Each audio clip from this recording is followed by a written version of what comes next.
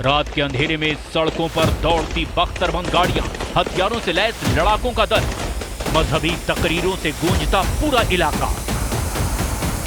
Syria का यही सच है। सीरिया के नसीब में शांति नहीं है।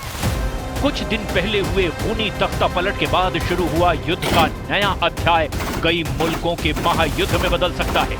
लताकिया और टार्टस प्रांत, जहां एक बार फिर से संघर्ष भड़क उठा है, ये इलाके सीरिया के भूमध्य सागरीय तट पर हैं। ये दोनों इलाके बशर अल असद के गढ़ कहे जाते हैं। लताकिया के ग्रामीण इलाकों में असद समर्थकों ने 16 सुरक्षा कर्मियों को मार डाला है। सीरिया की नई सेना के खिलाफ अब तक का ये सबसे घातक हमला है।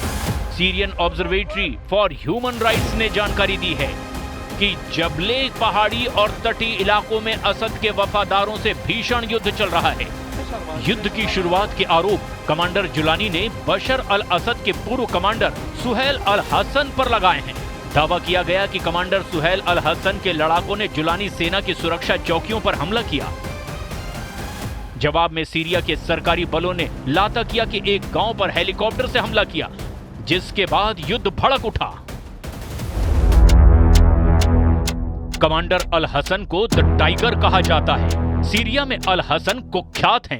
कमांडर अल हसन होम्स मिलिट्री कॉलेज से 1991 में लेफ्टिनेंट कर्नल बने थे।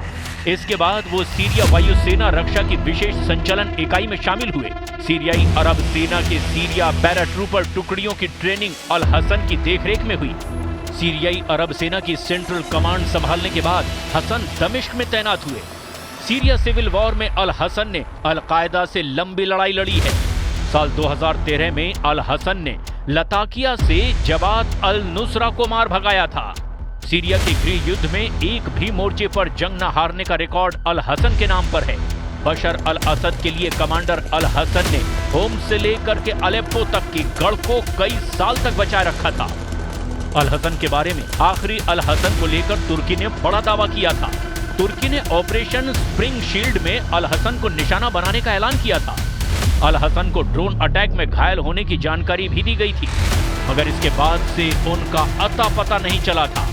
अब सीरिया में जब दोबारा भीषण लड़ाई छिड़ गई है तो सीरिया के टाइगर का नाम फिर से सामने आ गया है। कमांडर जुलानी, जिसे सिर्फ एक कमांडर का विद्रोह मान रहे हैं, असल में बात उससे कहीं ज्यादा गंभीर है। रूस में बैठे बशर अल असद के इशारे पर एर्दोआन की जमीन खिसकाने वाला युद्ध शुरू कर दिया गया है। रिपोर्ट के मुताबिक सीरिया के तटीय राज्यों में नई बनी सुन्नी मुस्लिम सरकार के खिलाफ जबरदस्त गुस्सा है। सुन्नी लीडरशिप के खिलाफ अलावी समुदाय तख्ता पलट युद्ध शुरू कर चुका है। तटीय क्षेत्र सीरिया के अलावी अल्पसंख्यकों का गढ़ है, जिसमें असद का परिवार भी शामिल है। अलावी समुदाय सीरिया की कुल जनसंख्या में 10% के करीब है। गिनती में कम होने के बाद भी अलावी लीडर्स ने 50 साल तक सीरिया की सत्ता अपने हाथ में रखी थी।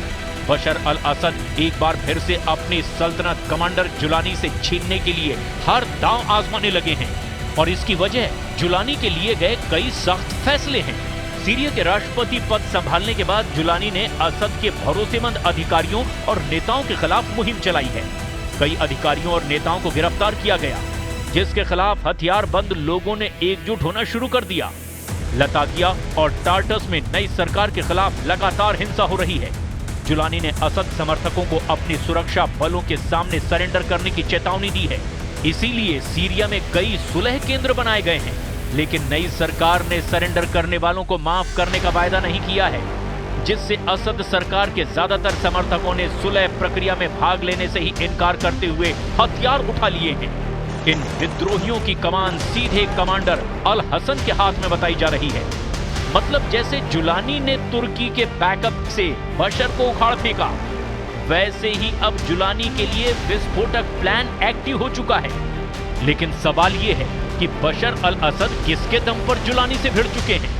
क्या ईरान तुर्की को सबक सिखाने के लिए बशर की वापसी करवाने वाला है, या फिर अमेरिका ने जुलानी के खिलाफ ऑपरेशन शुरू कर दिया है? कहीं नेतन्याहू ने तो तुर्की समर्थक के खिलाफ मोर्चा नहीं खोल दिया, या फिर प्रेसिडेंट पुतिन ने एर्दोआन को हद में लाने के लिए बशर को बैकअप दिया हो? हाल ही में ब्रिटिश रॉयल नेवी के जारी किए गए एक मैप ने सीरिया पर एक सिग्नल दिया था।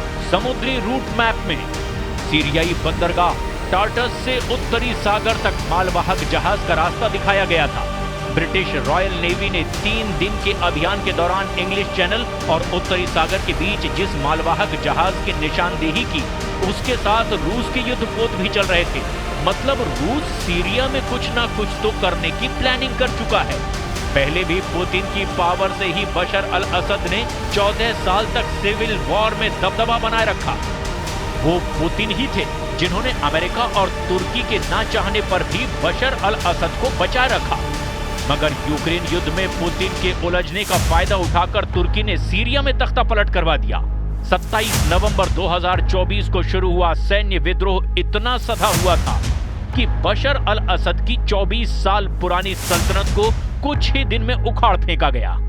ऑपरेशन डिटरेंस ऑफ एग्रेशन की कामयाबी का सेहरा कमांडर जुलानी के सिर सजा, लेकिन इसके असल मास्टरमाइंड कोई और नहीं, एर्दोआन थे। बशर की विदाई के बाद जुलानी की अंकारा भागम भाग ने सब कुछ शीशे की तरह साफ कर दिया। हालांकि सीरिया के ज्यादातर हिस्से में जुलानी विरोधी ग्रुप का कब्जा बरकरार है। इसमें कुर्द फोर्स और अलावी ग्रुप सबसे मजबूत है। फिलहाल कुर्द फोर्स शांत बैठी है, मगर युद्ध भड़का तो कुर्द फोर्स भी एक्टिव होगी। इसके बाद फिर से वही हालात बनेंगे, जिससे महाशक्तियों को सीरिया बैटल ग्राउंड में आना ही पड़ेगा। एक वक्त सीरिया में अमेरिका, रूस, तुर्की जैसी महाशक्तियां टकरा चुकी हैं। वो युद्ध बेनतीजा रहा, मगर इस बार युद्ध में हदें पार होंगी, और ये हद एटम बम के भयंकर धमाकों तक भी जा सकती है।